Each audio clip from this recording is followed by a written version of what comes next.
വിശുദ്ധ വാരത്തിലെ 4-ാം ദിനമാണ്. ക്ഷമിച്ച് കിട്ടുന്ന അനുഭവങ്ങൾ, ക്ഷമയുടെ അനുഭവങ്ങൾ ജീവിതത്തിൽ ഏറ്റവും സമ്പന്നമാണ്. പലപ്പോഴും നാം ചെയ്യുന്ന തെറ്റുകൾക്ക് ക്ഷമ ലഭിക്കാതെ പോകുന്ന ഒരു ലോകത്തിലാണ് നാം ജീവിക്കുന്നത്. നാം അറിഞ്ഞുകൊണ്ട് ചെയ്യുന്നതായിരിക്കാം, അറിയാതെ ചെയ്യുന്നതായിരിക്കാം, സാഹചര്യങ്ങൾ ഒരുപക്ഷെ നമ്മെ അതിലേക്ക് നടത്തുന്നതായിരിക്കാം.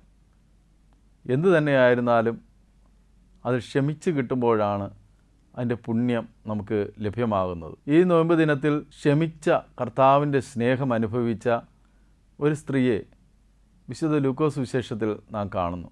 അവൾ കർത്താവിൻ്റെ അരികിൽ എത്തുന്നത് വിലയേറിയ സമ്മാനവുമായിട്ടാണ്. വിലമതിക്കുവാൻ കഴിയാത്ത ഒരു സമ്മാനം കർത്താവിൻ്റെ കാൽക്കൽ അർപ്പിക്കുവാൻ അവൾ എത്തിയിരിക്കുകയാണ്. പലരും അസഹ്യപ്പെടുന്നുണ്ട്.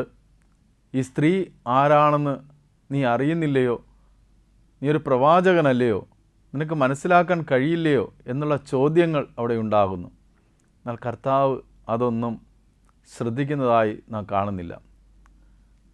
അവിടെ ഇങ്ങനെയാണ് നാം വായിക്കുന്നത്: അവൾ തൻ്റെ കണ്ണുനീർ കൊണ്ട് അവൻ്റെ പാദങ്ങൾ കഴുകി, തലമുടി കൊണ്ട് അവ തുടച്ചു.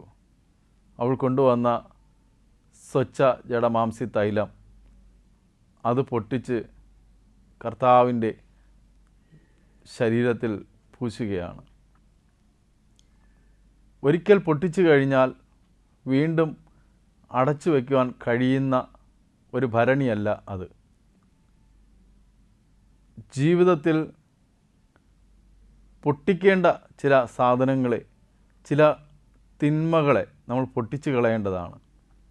അങ്ങനെ അത് പൊട്ടിച്ചു കളയുമ്പോഴാണ് സുഗന്ധം ഉണ്ടാകുന്നത്. ഈ വെങ്കൽ ഭരണി പൊട്ടിക്കാതിരുന്നാൽ ഒരിക്കലും അതിൻ്റെ സുഗന്ധം പുറത്തു വരികയില്ല. അത് പൊട്ടിച്ചപ്പോഴാണ് അതിൻ്റെ സുഗന്ധം പുറത്തു വന്നതായി മനസ്സിലാക്കുന്നത്. ശിഷ്യന്മാർ അസഹ്യപ്പെടുകയാണ്. വിലയേറിയതാണ്, ഇത് വിറ്റ് തന്നിരുന്നെങ്കിൽ മറ്റുള്ളവരെ സഹായിക്കാമായിരുന്നു എന്നുള്ള ചിന്തകളൊക്കെ അവിടെ ഉണ്ട്. എന്നാൽ അതിനപ്പുറമായി കർത്താവ് പറയുന്ന ഒന്നുണ്ട്: അവൾ ചെയ്തത് എൻ്റെ മരണത്തെ ഓർപ്പിക്കുന്നതിന് വേണ്ടി ആണ്. അവൾക്ക് ലഭിച്ചതായ ക്ഷമയുടെ നന്മ ഓർത്തുകൊണ്ടാണ് അവളത് ചെയ്തത്.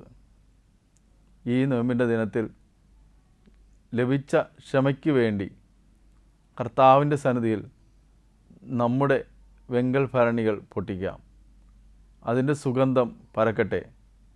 അങ്ങനെ ക്ഷമയുടെ സുഗന്ധം മറ്റുള്ളവർക്ക് മുൻപിൽ നമുക്ക് കാട്ടിക്കൊടുക്കാം.